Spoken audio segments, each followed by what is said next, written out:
बिस्मिल्लाहिर्रहमानिर्रहीम। अस्सलामु अलैकुम दोस्तों, उम्मीद आप सब खैर आफियत से होंगे। सुल्तान सपुख्तगी एपिसोड 3। चूंकि आफताब गरूब होने वाला था, मगरिब की नमाज का वक्त करीब आ गया था, इसलिए सुल्तान और उसके साथी तेजी से घोड़े दौड़ाए चले जा रहे थे। आज असर के वक्त से ही हवा तेज हो गई थी और सूरज के हजला मगरिब के करीब पहुंच जाने की वजह से हस्बे मामूल सर्दी बढ़ गई थी। जब ये पहाड़ से नीचे उतरकर मैदान की तरफ बढ़े तो इन्होंने अक्सर मुसलमानों को लकड़ियां लिए कैंप की तरफ जाते हुए देखा। सुल्तान ने उनके करीब पहुंचकर उनसे दरियाफ्त किया, तुम इतनी लकड़ियों का क्या करोगे? उनमें से एक शख्स ने कहा, हुजूर, आज हवा दोपहर से ही तेज चल रही है। आसार व कराइन से मालूम होता है कि शायद शब को बर्फ ज्यादा पड़े। सुल्तान, अगर ये ख्याल है तो तुमने तमाम मुसलमानों से क्यों ना कह दिया कि वो लकड़ियां ज्यादा फराहम कर लें? वही शख्स, इसलिए ना कहा कि बर्फ ना पड़ी तो लोग मुझे बेवकूफ समझेंगे। सुल्तान, मगर दिन छुप रहा है और तुम लश्कर से काफी फासले पर हो, मगरिब की नमाज जमात से कैसे पढ़ सकोगे? वही शख्स, हमने वुजू कर लिया है हुजूर, हम जाते ही नमाज में शरीक हो जाएंगे। सुल्तान, जरा तेजी से चले आओ, देखो जरा आजान हो रही है। सुल्तान और उसके हमराहियों ने घोड़े तेज कर दिए। चूंकि अब सूरज छुप गया था, इसलिए वो वसी मैदान निहायत दिलफरेब मंजर पेश कर रहा था। लश्कर तकरीबन 1 फरलांग के फासले पर था। अजान की आवाज आ रही थी। चूंकि नमाज उसी तरफ मैदान में पढ़ी जाती थी, इसलिए मुसलमान चश्मे के किनारे पर बैठकर वुजू कर रहे थे। सुल्तान और उसके साथी घोड़े दौड़ाकर अपने अपने खेमों में पहुंचे और फौरन ही लौटकर मैदान में आ गए। चूंकि उन लोगों ने वुजू किया हुआ था, इसलिए आते ही सुल्तान ने नमाज पढ़ना शुरू कर दी। अभी पहली रकत खत्म ना हुई थी कि वो लोग भी आ गए जो लकड़ियां ला रहे थे। उन्होंने लकड़ियों के बोझ डाल दिए और जल्द ही नमाज में शरीक हो गए। जब नमाज खत्म हो गई तो सुल्तान ने कहा, आज कुछ ऐसे आसार नजर आ रहे हैं जिनसे मालूम होता है कि शायद बर्फ व बाद का तूफान आ जाए। अगर ऐसा हुआ तो सर्दी बढ़ जाएगी, लकड़ियों की जरूरत ज्यादा पड़ेगी, इसलिए सब लोग खाना तैयार करने की बजाय लकड़ियां काट लाएं और ईशा की नमाज पढ़कर खाना वगैरह तैयार करें। सुल्तान के उस हुक्म को अफसरों ने तमाम लश्करियों को सुना दिया। चुनाचे उसी वक्त लोग लकड़ियां काटने के औजार लेकर पहाड़ की तरफ रवाना होना शुरू हुए। रात चांदनी थी, चांद निकल आया था। मुजाहिदीन के 100 और 200 के गिरोह जा रहे थे। ये तमाम लोग मैदान में फैलकर पहाड़ पर चढ़ गए थे और पहाड़ पर जाते ही उन्होंने खुश्कोतर जैसी लकड़ियां मिली काटना शुरू कर दी। चूंकि चांद पूरा ना उतरा था, इसलिए चांदनी मध्यम होने की वजह से उजाला कम हो रहा था। गोया मामूली चरागों की सी रोशनी हो रही थी। कहीं कहीं चांदनी दरख्तों की शाखों और पत्तों से छन छन कर पत्थरों और सब्जे से लदी हुई चट्टानों पर पड़ रही थी। लेकिन जरा से फासले की चट्टाने, मुहीब किले और दरख्त खौफनाक सूरत वाले जिन नजर आ रहे थे। मुसलमान दूर दूर तक फैले हुए लकड़ियां काट रहे थे। चूंकि फिजा खामोश हो गई थी, इसलिए लकड़ियां काटने की आवाज दूर तक जा रही थी। हर शख्स ने इस कदर लकड़ियां काट ली कि तमाम शब जलाने के लिए काफी हो। अब उन्होंने बोझ बांधे और सरों पर उठाकर लश्करगाह की तरफ चल पड़े। उनका दूर तक तांता बन गया। उस वक्त हवा मगरिब के वक्त से भी ज्यादा तेज हो गई थी। उन लोगों की अबाओं के दामन और अमामों के पल्ले हवा में लहरा रहे थे। जब वो कैंप में पहुंचे तो ईशा का वक्त हो गया था। मौज़िन ने आजान दी और ये सब मैदान में पहुंच गए। उस वक्त सर्दी ज्यादा हो गई थी। पानी सर था। हवा के सर झोंके बदन में तीर की तरह लग रहे थे। वुजू करना बड़ा दुश्वार हो रहा था, लेकिन वो कुछ ऐसे सख्त और जफाकश थे कि किसी बात की भी परवाह ना करते थे। फौरन चश्मे के किनारे पर वुजू करने के लिए बैठ गए और इत्मीनान से वुजू करने लगे। सुल्तान भी आ गया था और वो भी ठंडे पानी से वुजू कर रहा था। आज मुसलमान जरा सी सर्दी और जरा सी गर्मी का ख्याल करके नमाज नहीं पढ़ते। दरियाफ्त करने पर कह देते हैं कि सर्दी बहुत ज्यादा थी, इसलिए वुजू नहीं किया जा सका, या गर्मी की शिद्दत थी, लौ लग रही थी, इसलिए मस्जिद तक ना जा सके। हालांकि खाना एक वक्त का भी नहीं छोड़ते, बराबर खाते रहते हैं। हुक्का पीने वाले हुक्का पीते रहते हैं। कोई चीज नहीं छोड़ी जाती, छोड़ दी जाती तो नमाज। वो ये ख्याल नहीं करते कि कयामत के दिन सबसे पहले नमाज के बारे में सवाल होगा और नमाज ना पढ़ने वाले दोज़ख में डाल दिए जाएंगे या सर्द वादी में फेंक दिए जाएंगे, जहां की सर्दी दुनिया भर के मकामात से ज्यादा सर्द होगी और दोज़ख की गर्मी दुनिया भर की गर्मियों से तेज होगी। مسلمان وہی جو سردی یا گرمی نیز کسی بات کی پرواہ نہ کر کے برابر نماز پڑھتا ہے، بہشت ایسے ہی لوگوں کے لیے ہے۔ جب سلطان وضو کر چکا تو اس نے نماز پڑھائی۔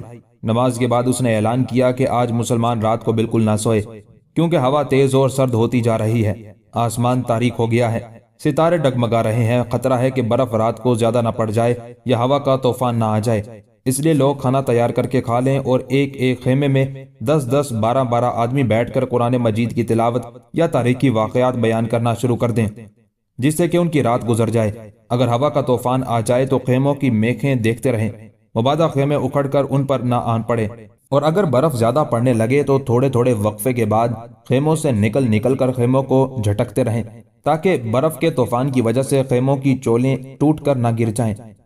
ان تمام سلطانی ہدایات کو افسروں نے سپاہیوں تک پہنچا دیا۔ چونکہ اب سردی ناقابل برداشت ہو گئی تھی، اس لیے مسلمان سپاہی اور افسر اپنے اپنے کیمپوں کی طرف روانہ ہوئے۔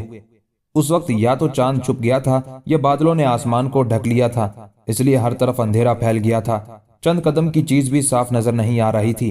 ہوا کے تیز جھونکے سائیں سائیں کرتے ہوئے چل رہے تھے، سردی کی وجہ سے ہاتھ پیر اکڑے جا رہے تھے۔ مسلمان جلدی سے کیمپوں میں پہنچ گئے اور آگ کے الاؤ روشن کر کے تاپنا شروع کر دیے۔ اب سے پہلے تمام اسلامی لشکر میں کہیں آگ روشن نہیں تھی، اس لیے ہر طرف اندھیرا چھایا ہوا تھا اور کچھ بھی نظر نہ آتا تھا، یہ معلوم ہی نہ ہوتا تھا کہ لشکر کس طرف ہے۔ مگر تھوڑی ہی دیر میں تمام لشکر میں آگ روشن ہو گئی، ہزار جگہ شعلے بھڑکنے لگے اور ہر جگہ مسلمان آگ کے سامنے بیٹھے تاپتے نظر آنے لگے۔ جب ذرا ان کے جسموں میں گرمی آ گئی تب انہوں نے کھانا تیار کرنا شروع کیا۔ ابھی وہ لوگ کھانا تیار کر ہی رہے تھے کہ ہندوؤں کے لشکر میں ایک شور عظیم بلند ہوا، خوفناک آوازوں کے ساتھ چیخیں سنائی دینے لگی۔ اس وقت سلطان اپنے خیمے میں پوستین اوڑے بیٹھا تھا۔ اس نے اپنے خادم کو بلایا، جب وہ آیا تو اسے دریافت کیا، یہ ہندوؤں میں شور کیسا ہو رہا ہے؟ خادم نے کہا، کچھ معلوم نہیں ہوا حضور، شاید درندہ جانور ان کے لشکر میں جا گھسے ہیں۔ سلطان، فیروز کو بلاؤ۔ خادم چلا گیا اور تھوڑی ہی دیر میں فیروز کو ہمراہ لے کر حاضر ہوا۔ فیروز نے خیمے میں داخل ہوتے ہی نہایت ادب سے سلام کیا۔ سلطان نے بیٹھنے کا اشارہ کیا۔ جب وہ بیٹھ گیا تب سلطان نے اس سے دریافت کیا، یہ ہندوؤں کے لشکر میں کیسا شور ہو رہا ہے؟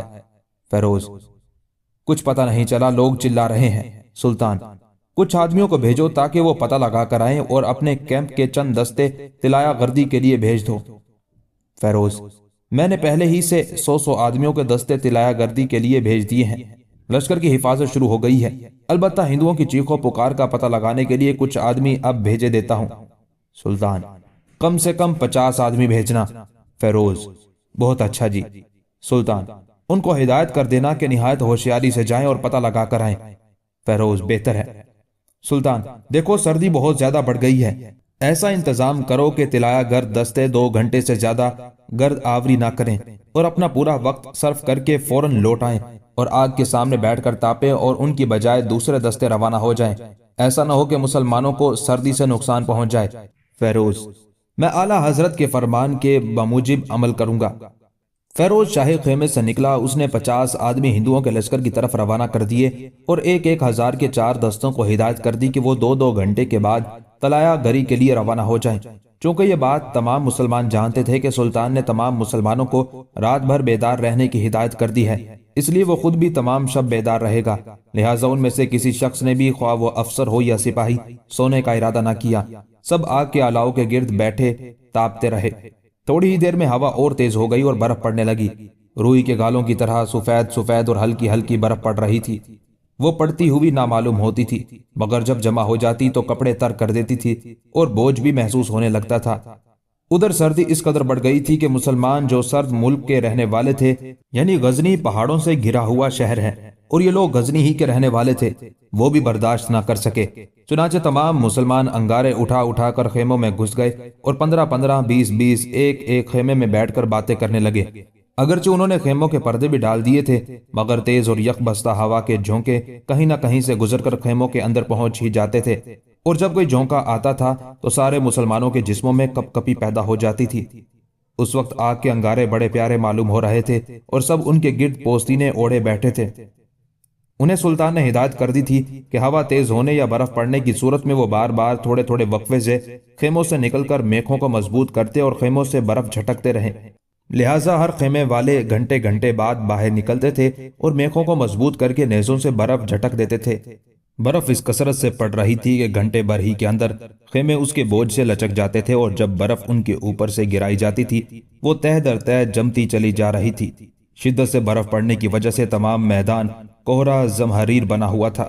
ہوا نے سردی کو اور بڑھا دیا تھا، اور باوجود میکیں ٹھونکنے کے، برف جھاڑنے کے اور ادھر ادھر گھومنے کا کام کرنے کے مجاہدوں کے ہاتھ پاؤں اکڑ جاتے تھے۔ ہر خیمے میں مسلمانوں نے آگ روشن کر لی تھی، اور اس آگ سے ہی قدر امن مل رہا تھا۔ اگر سلطان ان کو جاگتے رہنے اور میکیں ٹھونکنے پر یا برف جھاڑنے کا حکم نہ دیتا تو وہ سوتے رہتے، اور غالب تھا کہ باد و برف کا طوفان ان کا خون رگوں میں جما دیتا اور اس سے وہ اکڑ کر مر جاتے۔ آدھی رات کے بعد وہ 50 مسلمان واپس آ گئے جو ہندوؤں کے لشکر میں ان کے چلانے کی وجہ معلوم کرنے کے لیے گئے تھے۔ انہوں نے آ کر بتایا کہ ہندو باد و برف کے طوفان سے سخت خوفزدہ ہو گئے ہیں۔ ان کا خیال ہے کہ ان کے دیوی اور دیوتا ان سے اس لیے ناخوش ہو گئے ہیں کہ کسی نے مقدس چشمے کے متبرک پانی کو ناپاک کر دیا ہے۔ سلطان یہ عقیدہ سن کر ہنسا۔ وہ اپنے خیمے سے باہر نکلا۔ اس نے دیکھا کہ ہوا اور برف باری نے فضا کو اس قدر مقدر اور تاریک کر دیا ہے کہ ایک قدم کے فاصلے کی چیز بھی صاف نظر نہ آتی تھی۔ اس کے علاوہ سردی اس قدر بڑھ گئی تھی کہ انسان اس کے مقابلے سے عاجز تھے۔ اس نے اس حالت میں بھی تمام لشکر کا چکر لگایا اور لوگوں کو آگ کثرت سے جلانے اور جلد جلد خیمے جھٹکتے رہنے کی ہدایت کرتا رہا۔ جب اس کے ہاتھ پاؤں بالکل ہی جواب دینے لگے تب وہ اپنے خیمے میں واپس آ گیا اور آگ کے سامنے بیٹھ کر تاپنے لگا۔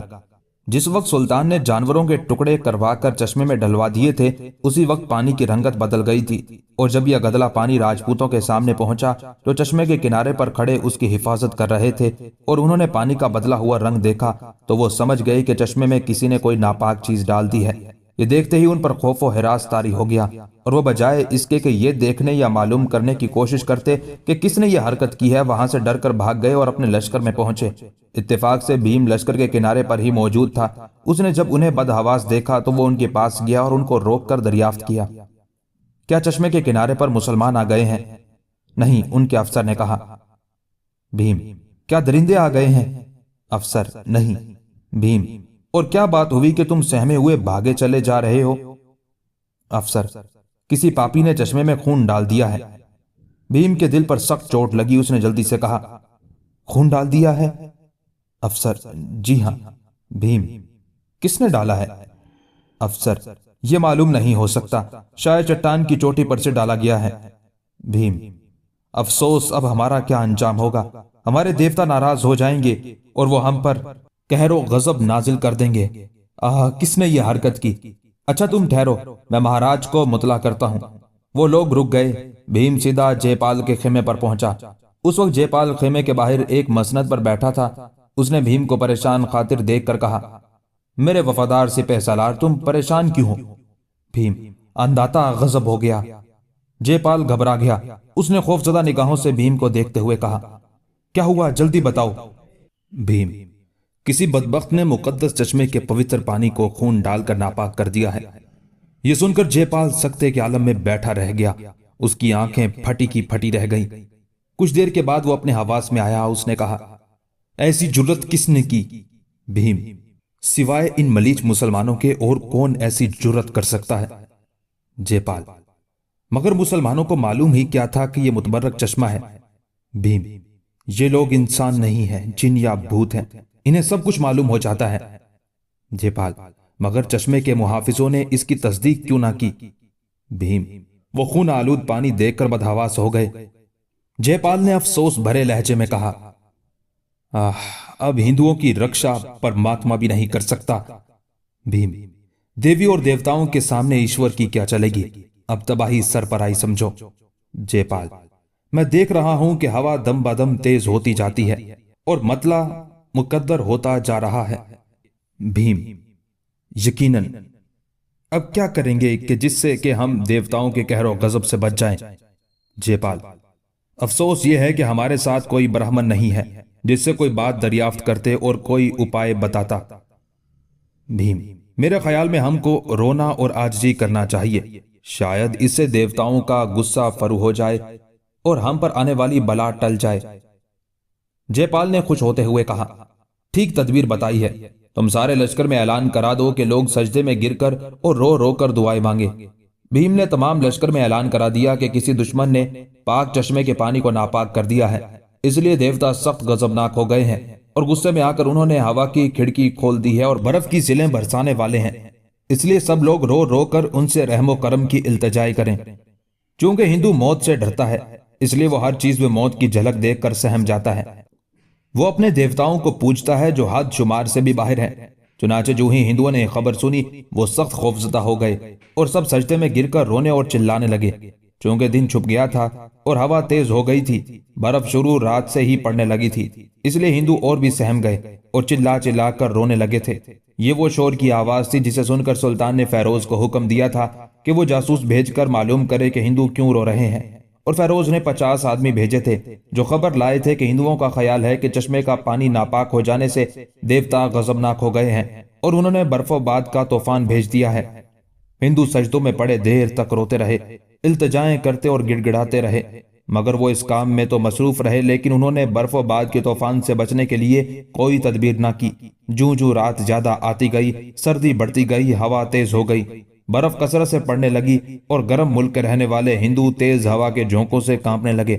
उन्होंने आज खाना भी नहीं तैयार किया था। लश्कर में बहुत कम आग रोशन की गई थी। अगर वो खाना तैयार करते, जगह जगह आग जलाते, तो इस कदर सर्दी महसूस ना होती जिस कदर के अब हो रही थी। जब आधी रात हुई तो हवा ने मेखें उखाड़ दी और बर्फ के बोझ ने खेमों की चोबें तोड़ दी और खेमे सिपाहियों पर गिरने लगे। सिपाही खौफ और दहशत से कांप उठे। बढ़ती हुई सर्दी की वजह से यूं भी उनके जिस्म लरजने लगे थे। खेमों के गिरने से वो मजीद परेशान हो गए और पहले तो वो देवी देवताओं को खुश करने के लिए जबरदस्ती रो रहे थे, मगर अब हकीकत में रोने और चिल्लाने लगे। तमाम अफसर खेमों के अंदर घुसे हुए कश्मीरी शालें ओढ़े बदन को समेटे बैठे थे, मगर सर्द हवा के झोंके आ आकर तीर की तरह लगते थे और वो कांप उठते थे। हवा और बर्फ का तूफान देखकर सब ने यह समझ लिया था कि वो रात उनके लिए मौत का पैगाम लेकर आई है। दुआ और जारी कुछ काम ना आ रही थी। यूं मालूम होता था कि हवा ने खेमों को उखाड़ने और बर्फ ने उन्हें दबाने का तहिया कर लिया था। जिनके खेमे गिर पड़े थे उनमें उठने की सकत ना रही थी। शदीद सर्दी ने उनके हाथ पांव अकड़ा दिए थे और खून रगों में मुंजमद होना शुरू हो गया था। वो कांप रहे थे, कुछ कहना चाहते थे मगर आवाज ना निकलती थी। सर्दी दम बदम बढ़ती जा रही थी और इंसान और घोड़े अकड़ अकड़ कर गिरने और मरने लगे थे। हिंदुओं के तमाम लश्कर में सरासीमगी और बदहवासी तारी थी। वो 4-4, 5-5 आदमी एक दूसरे पर भरे बैठे थे और उनमें से जिस पर सर्दी ज्यादा असर करती थी उसकी रगों में खून जम कर रह जाता था और वो अकड़ कर गिर पड़ता था। चूंकि उन्होंने शुरू रात में आग रोशन ना की थी, इसलिए अब आग जलाना नामुमकिन हो गया था। हवा के तेज झोंके खेमे उखाड़ उखाड़ कर गिरा रहे थे और बर्फ खेमों के नीचे दब जाने वाले हिंदुओं को और दबा रही थी। मालूम यह होता था कि उसने तहिया कर दिया था कि दुनिया भर की बर्फ इकट्ठी करके आज शब को वह लगमान के सर्द रेगिस्तान में उलट देंगे। चुनाचे बर्फ के गाले इस कसरत से पड़ रहे थे कि अगर शामत आमाल से कोई आदमी खेमे से बाहर निकलता था तो दम के दम में बर्फ उसके ऊपर पड़ पड़ कर उसे दबाने लगती थी। बर्फ में दबी हुई हवा तेजी से चलकर तीरों से ज्यादा तकलीफ दे रही थी। जगह जगह इंसान अकड़ अकड़ कर मर रहे थे और घोड़े गिर गिर कर सर पटक रहे थे। हजारों इंसान और बेशुमार घोड़े मर गए थे। खेमों के गिरने से जो धमाके होते उनसे हिंदू सहम जाते। जयपाल और दूसरे अफसर दम बाखुद थे। उनकी समझ में ही नहीं आता था कि क्या करें और कैसे इस तूफान से बचें। वो दुआ मांग रहे थे सुबह होने और आफताब निकलने की, लेकिन रात बढ़ गई थी और सुबह होने में ना आती थी। सूरज ने गोया कसम खा ली थी। हिंदुओं ने समझ लिया कि उनमें से एक शख्स भी जिंदा बाकी ना बचेगा। इस ख्याल ने उन्हें कबलज वक्त लबे गौर पहुंचा दिया। तमाम रात बर्फ निहायत शिद्दत से पड़ती रही और हवा तेज चलती रही। तारीखों में लिखा है कि जैसी बर्फ उस रोज पड़ी थी ऐसी सैकड़ों बरस तक फिर ना पड़ी। अलबत्ता 1900 के बाद उस वक्त फिर पड़ी जबकि हिंदुस्तानी लश्कर अंग्रेजों के तहत इसी मैदान में जाकर ठहरा था और हिंदुस्तानियों को इतनी ही तकलीफ उठाना पड़ी जितनी कि जयपाल के लश्कर ने उठाई थी। तमाम शब खेमे गिरते और हैवानों इंसान मरते रहे। चूंकि शिद्दत सर्दी की वजह से लोगों की आवाजें ना निकलती थी, इसलिए वो चुपचाप ही मर रहे थे। बिल आखिर खुदा खुदा करके सुबह हुई। सुबह के वक्त हवा के तेज झोंके बंद हो गए थे, मगर सर्दी बदस्तूर रही। चूंकि बर्फ अभी तक पड़ रही थी, इसलिए हर तरफ धुआं सा छाया हुआ था और रात ही की सी तारीकी फैली हुई थी। जब अच्छी तरह से दिन चढ़ाया और सूरज निकल आया, तब कोहर छटना शुरू हुई और पसमानदा हिंदू उन खेमों से जो खड़े हुए रह गए थे बाहर निकले। उन्होंने बाहर निकलकर देखा कि जहां तहां बर्फ के तोदे लगे हुए हैं। वो खेमे गिर गए थे, उनकी चोबें या पलड़ा अभी तक नजर न आता था। जो घोड़े मर गए थे या जहां कहीं राजपूत गिर गए थे सब बर्फ में दब गए थे और उनके ऊपर बर्फ की तहें जम गई थीं। जो खेमे खड़े रह गए थे उन पर भी इस कदर बर्फ जम गई थी कि उनकी चोबें लचक गई थी। अगरचे हवा थम गई थी मगर अब भी सर्दी इतनी बड़ी हुई थी कि लोग कांप रहे थे। बहुत से कपड़े पहनने और ओढ़ने पर भी कपकपी बंद ना हुई थी। अब जयपाल को कुछ होश आया और उसने सिपाहियों को हुक्म दिया कि वो आग जलाकर तापे। चुनाचे फौरन लोग आग जलाने की कोशिश करने लगे मगर उनके हाथ पांव ठिठर गए थे, इसलिए ना लकड़ियां उठती थी और ना चकमाक से आग झाड़ी जाती थी। ताहम वो कोशिश जरूर कर रहे थे। आखिर बड़ी जद्दोजहद के बाद चंद जगह आग रोशन हो गई। लोग फौरन दौड़े और जिन लोगों ने आग जला ली थी उनसे आग मांग मांग कर खुद भी जलाने लगे। घंटों की कोशिश के बाद आग रोशन हुई और राजपूतों ने तापना शुरू कर दिया। वो सर्दी से इस कदर ठिठरे और अकड़े हुए थे कि चाहते थे कि आग को गोद में ले लें या हाथ पैर और धड़ उस पर डाल दें और जल्द से जल्द उनके जिस्म गर्म हो जाएं। जयपाल के लश्करी लाहौर के रहने वाले थे। लाहौर गर्म खित्ते में वाक़ है, वहां गर्मी ज्यादा पड़ती है। वो लोग इतनी सर्दी बर्दाश्त करने के आदी ना थे, इसलिए सख्त तकलीफ में थे। ऐन दोपहर के वक्त कोहर छट गई और आफताब लरसता कांपता निकला। कई घंटे आग के सामने और धूप में बैठने से उन लोगों के हाथ पांव खुले और सर्दी का असर कम हुआ। चूंकि बर्फ के अंबार अभी लगे हुए थे इसलिए सूरज निकल आने और आग जलाने पर भी सर्दी बराए नाम ही कम हुई थी। जब तक लोग धूप या आग के सामने बैठे रहते तो बदन गर्म रहता और जब जरा भी इधर उधर हट जाते तो फिर सर्दी से कांपने लगते। अब जयपाल ने भीम को बुलाकर कहा, शुमार करो कि रात सर्दी की वजह से कितने आदमी मर गए हैं और उन्हें जलवा डालो। भीम बहुत अच्छा कहकर चला गया। उसने सिपाहियों को बर्फ के नीचे से मुर्दे निकालने और शुमार करने का हुक्म दिया। अगरचे इस काम के लिए कोई भी तैयार न था, लेकिन हुक्म हाकिम मर्ग मफाजात समझकर बादले नाख्वास्ता सब उठ खड़े हुए और बर्चियों से बर्फ के तोदे हटा हटा कर मुर्दों को निकालने और उनको लश्करगाह के किनारे पर ले जाकर डालने लगे। शुरू में तो उनको ये काम करने में बड़ी तकलीफ हुई, मगर जब काम करने से उनके जिस्मों में गर्मी आ गई तो फिर वो मसरूर हुए और काम में लग गए। कई घंटों की जदोजहद के बाद उन्होंने तमाम मुर्दों को एक जगह जमा करके जब उन्हें शुमार किया तो कुल 13,000 थे। इस तरह से अब तक 28,000 राजपूत काम आ गए थे। 15,000 तो जंग में काम आए और 13,000 बर्फ के नीचे दबकर तेज सर्दी से अकड़ कर मर गए। लिहाजा मरने वालों की मजमूई तादाद 28,000 हो गई। अब सिपाहियों ने मरने वालों को फूंकना शुरू किया। जब दोपहर ढल गई तब जयपाल ने भीम और बड़े बड़े अफसरों को तलब किया। वो अपने खेमे के सामने से बर्फ उठवाकर फर्श पर बैठ गया था।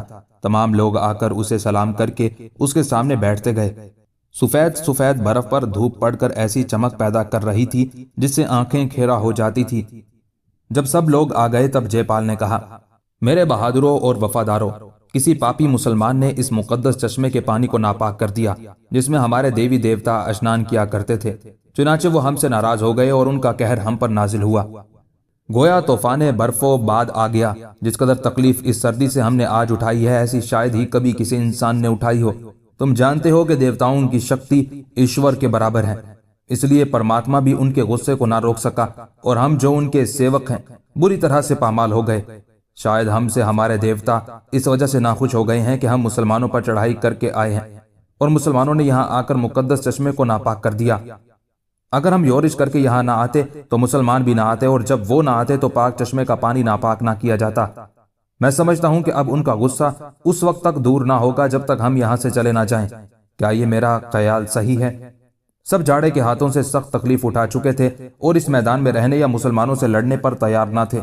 लिहाजा सब ने यक जबान होकर कहा, आपका ख्याल बिल्कुल सही है।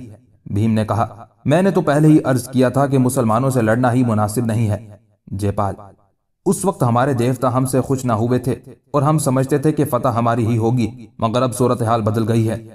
भीम, मुझे एक ख्याल रह रह कर आ रहा है। जयपाल, क्या? भीम, मुकद्दस चश्मे के पाक पानी को पापी मुसलमानों ने नापाक किया है, हम हिंदुओं ने नहीं। देवताओं को मलीच मुसलमानों ही से नाराज होना चाहिए था, उन्हें तबाह बर्बाद करना चाहिए था, मगर वो हम पर जो उनके सेवक हैं बरस पड़े और अपने कहरो गजब की बिजलियां हम पर ही गिराने लगे। जयपाल, खामोश, क्या तुम बेहुदा ख्यालात का इजहार करके उन्हें और गजबनाक करना चाहते हो? भीम, मैंने तो एक बात कही है, अगर इस पर भी वो नाराज हो सकते हैं तो। जयपाल, बस चुप रहो। भीम, बहुत अच्छा, मैं जबान पर कुफ्र लगा लूंगा। जयपाल, अब उनका गुस्सा उसी सूरत में दूर हो सकता है कि हम यहां से चले जाएं। भीम, मगर मुसलमान हमको आसानी से क्यों जाने देंगे? जयपाल, उनसे सुलह करके हम जा सकते हैं। भीम, लेकिन वो सुलह पर तैयार क्यों होंगे? जयपाल, उन्हें मालूम है कि हमारा लश्कर उनसे कहीं ज्यादा है, इसलिए अगर सुलह की पेशकश की जाए तो यकीन है कि वो बड़ी खुशी से मंजूर कर लेंगे। एक अफसर ने कहा, मेरा भी यही ख्याल है। बर्फोबाद के तूफान ने जिस तरह हमें तकलीफ दी है, इसी तरह से उनको भी नुकसान पहुंचाया होगा, इसलिए जिस तरह से हम सुलह के ख्वाहिशमंद हैं, इसी तरह वो भी होंगे। दूसरा अफसर, ख्याल तो मेरा भी यही है। भीम, अगर ऐसा हो जाए तो निहायत ही अच्छा है। जयपाल, पहले तो यह तय करना चाहिए कि सुलह करना मुनासिब भी है या नहीं। तीसरा अफसर, मेरे ख्याल में तो ना सिर्फ मुनासिब बल्कि बहुत ही अच्छा है। चौथा अफसर, रात फिर आ रही है, अगर ईश्वर ना करे गुज़िश्ता शब की तरह बर्फ का तूफान आ गया तो शायद हम में से एक शख्स भी बाकी ना बचे। पहला अफसर, बिल्कुल ठीक कहा है आपने, और इसलिए सुलह करके यहां से जल्द चलना चाहिए। जयपाल, मैं चाहता तो यह था कि मुसलमानों को शिकस्त देकर गजनी पर हमला कर लूं, लेकिन हमारे देवताओं ने यह मंजूर ही ना किया। भीम, मगर मुसलमान उस वक्त तक सुलह हरगिज ना करेंगे जब तक कि उन्हें तावाने जंग ना दिया जाए। जयपाल को यह सुनकर तरारा आ गया और उसने कहा, हम तावाने जंग दें? राजपूत कभी ऐसे जिल्लत आमेज तरीके से सुलह को बर्दाश्त नहीं कर सकते। दूसरा अफसर, बिलाशुबा एक एक राजपूत मर जाएगा मगर तावान देकर सुलह हरगिज ना करेगा। तीसरा अफसर, मेरे ख्याल में तो मुसलमान भी सुलह कर लेने पर तैयार बैठे होंगे, जहां हमारी तरफ से जरा भी तहरीक हुई वो फौरन बाखुशी कबूल कर लेंगे। जयपाल, यही बात है, वो इसी को गनीमत समझेंगे कि सुलह की इब्तदा हमारी तरफ से हुई। भीम, तो किस्मत आजमाई कर लीजिए।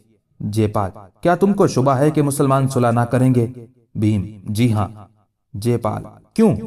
भीम, इसलिए कि मुसलमानों के मुल्क पर चढ़ाई करके हम आए हैं और अब हम ही सुलह कर रहे हैं, इसलिए मुसलमान समझेंगे कि हम उनसे दब गए हैं और इस वजह से शायद वो सुलह करने पर आमादा ना हो। जयपाल ने कह कहा लगाकर कहा, मैं कहता हूं कि वो हमारे यहां से चले जाने ही को बड़ी गनीमत समझेंगे। भीम, ईश्वर करे कि ऐसा ही हो। जयपाल, इत्मीनान रखो, ऐसा ही होगा। भीम, बस तो एक वफद भेज दीजिए। जयपाल, सिर्फ 5 आदमियों को मुंतखब कर लो। भीम, अंदाता खुद ही इंतखाब कर लें। जयपाल, अच्छा। अब उसने 5 आदमी मुंतखब किए और उनको हिदायत की कि वो सुल्तान के रूबरू जाकर पहले उसे हिंदुओं की कसरत और कुव्वत से डराएं और फिर सुलह पर आमादा करके महज इस बात पर सुलह कराएं कि वो भी वापस चले जाएं और हम भी। अराकीन वफद उठे, अपने अपने खेमों पर पहुंचे और घोड़ों पर सवार होकर इस्लामी लश्कर की तरफ चल पड़े। मुसलमान तमाम शब बर्फ और हवा का मुकाबला करते रहे। वो घंटा घंटा भर के वक्फे के बाद खेमों से बाहर निकलते, मेखे मजबूत करते और नेजों से बर्फ झटकते और फिर जाकर आग तापते। उनकी इस कार्रवाई से अगरचे एक खेमा भी ना गिरा और ना कोई आदमी ही मरा, मगर चारों तरफ बर्फ के तोदे लग गए, और जब बर्फ के उन अंबारों में से हवा गुजरकर खेमों के अंदर जाती थी तो मुसलमान बावजूद ये कि आग के गिर्द पोस्तीने ओढ़े बैठे थे, फिर भी कांप जाते थे। सर्द हवा के झोंके तीर की तरह से लगते थे। गर्ज ये कि वो रात मुसलमानों ने भी बड़ी तकलीफ और निहायत मुसीबत में बसर की। खुदा खुदा करके सुबह हुई और सुबह होते ही अक्सर आदमियों ने वुजू करके आजान दी।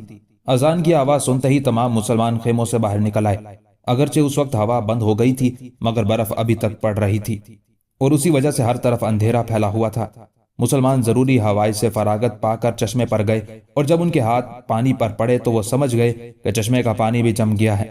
तब मुसलमान लश्करगाह में वापस आए और नेज़े लेकर पहुंचे। उन्होंने नेज़े मार मार कर बर्फ को तोड़ा और उसकी सिलों को हटाकर नीचे से पानी निकाला। यह पानी इतना सर्द था कि उसे हाथ न लगाया जा सकता था, मगर खुदा परस्त मुसलमानों ने उसी बर्फ जैसे सर्द पानी से वुजू किया।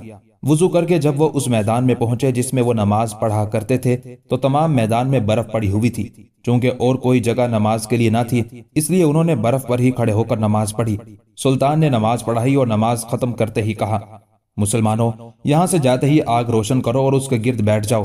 तुमने ठंडे पानी से वुजू किया है, बर्फ पर खड़े होकर नमाज पढ़ी है, ऐसा ना हो कि सर्दी अपना असर कर जाए। चुनाचे तमाम मुसलमान दौड़ दौड़ कर अपने खेमों में पहुंचे और आग सुलगा कर तापने लगे। जब दोपहर हुई और बर्फ की चादर फटने लगी तो सूरज नमूदार हुआ। अब मुसलमानों ने खाना तैयार किया और खाना खाकर जोहर की नमाज पढ़ी। सुल्तान ने उनको हुक्म दिया कि वो सब पहाड़ पर चढ़ जाएं और रात को जलाने के लिए लकड़ियां काट लाएं। उस हुक्म के सुनते ही तमाम सिपाही कुल्हाड़ियां लेकर पहाड़ की तरफ चले गए। सिर्फ अफसरान और 1000 सिपाही कैंप की हिफाजत के लिए रह गए। कोई 6 घड़ी दिन रहा, फेरोज सुल्तान के हजूर में हाजिर हुआ। उस वक्त सुल्तान सबुक्तगीन और उसके होनहार 9 उम्र फरजंद महमूद और चंद और सरदार खेमे के अंदर बैठे थे। फेरोज को देखकर सुल्तान ने दरियाफ्त किया, कहो कैसे आए हो तुम फेरोज? फेरोज ने कहा, आलम पनाह, हिंदुओं का एक वफद आया है और वह बाजियाबी के लिए इजाजत चाहता है। सुल्तान, आने दो। फेरोज वापस चला गया। महमूद ने कहा, आला हजरत, मेरे ख्याल में राजा जयपाल ने उन्हें सुलह करने के लिए भेजा है। सुल्तान, मुमकिन है। महमूद, मालूम होता है कि रात के तूफान ने उस लश्कर में ज्यादा तबाही फैला दी है। सुल्तान, तूफान का असर दोनों लश्करों पर बराबर हुआ होगा। अब फेरोज हिंदुओं के वफद को लेकर हाजिर हुआ। हिंदुओं ने हाथ जोड़कर सजदे में गिरना चाहा, मगर फेरोज ने उन्हें मना कर दिया और वो कुछ डर कर खड़े रह गए। सुल्तान ने उनको बैठने का इशारा किया। जब वो बैठ गए तब सुल्तान ने उनसे दरियाफ्त किया, तुम किस लिए आए हो? एक राजपूत ने कहा, महाबली, हम इसलिए आए हैं कि आपकी इस बात पर तवज्जो दिलाएं कि मुकद्दस चश्मे का पानी नापाक कर दिए जाने से हमारे देवता इंसानों से नाराज हो गए हैं और उन्होंने गजबनाक होकर रात बर्फ और हवा का तूफान भेज दिया था। सुल्तान सबुख्तगीन ने कता कलामी करते हुए कहा, देवताओं को खुदा की कुदरत में कुछ दखल नहीं है और इसलिए ये काम उन्होंने नहीं किया बल्कि खुद खुदा ने किया है। राजपूत, मगर हम हिंदुओं का अकीदा है कि हमारे देवताओं को इतनी बड़ी ताकत हासिल है कि वो सब कुछ कर सकते हैं। सुल्तान, ये तुम्हारी ज़ईफुल एतकादी है। अगर तुम्हारे देवताओं को ऐसी ही ताकत हासिल हुई तो तुम इस तरह खौफजदा ना होते। खैर, अब ये बताओ कि तुम क्या चाहते हो? राजपूत, हम ये चाहते हैं कि हमारे और आपके दरमियान सुलह हो जाए। आप अपने मुल्क में चले जाएं और हम अपने देश में। सुल्तान, तुम खूब जानते हो कि लश्कर कशी हमने नहीं की है बल्कि तुम हमारे मुल्क पर चढ़ कर आए हो। राजपूत, इसलिए हमने सुलह में पेशकदमी की है। सुल्तान, लेकिन इस जंग में हमारा बहुत कुछ खर्च हुआ है। राजपूत, खर्च हमारा भी हुआ है और आपका भी। न हम आपसे अपने अखराजात का मुतालबा करते हैं और ना आप हमसे मांगे। सुल्तान ने अपने अफसरों को देखकर कहा, ये लोग सुलह की दरख्वास्त लेकर आए हैं। खून रेजी को मैं भी पसंद नहीं करता। अगर तुम सब की राय हो तो इस बात पर सुलह कर ली जाए कि जयपाल इकरार करे कि आइंदा कभी हमारे मुल्क पर लश्कर कशी ना करेगा। इज़्ज़ुद्दीन, अगर इस तरह से बाइज्जत समझौता हो जाए तो कर लिया जाए। मंसूर, लेकिन हमको क्या फायदा हुआ? जंग की तैयारी में जो नुकसान हमारा हो चुका है उसकी तलाफी कैसे हो सकेगी? महमूद, लेकिन सुलह के हम तो ख्वाहिशमंद नहीं हैं। हिंदू ही हम पर योरिश करके आए हैं और इब्तदा भी इन्हीं की तरफ से हुई है और इनको ही हमारे अखराजाते जंग अदा करना चाहिए। सुल्तान, लेकिन बरखुरदार, जो तूफान रात आया था उसने हमारे भी कदम डगमगा दिए हैं। महमूद, तूफान हर रोज नहीं आया करते, ये एक इत्तेफाक था कि तूफान आ गया। राजपूत ने कहा, नहीं नहीं, तूफान उस वक्त तक रोज ही आते रहेंगे जब तक कि देवता नाखुश रहेंगे। महमूद, हम इस फजूल ख्याल को नहीं मानते, बल्कि हकीकत यह है कि यह सब तुम्हारे लिए है। क्योंकि तुम दुनिया की हर एक चीज से डरते हो इसलिए घबरा गए हो।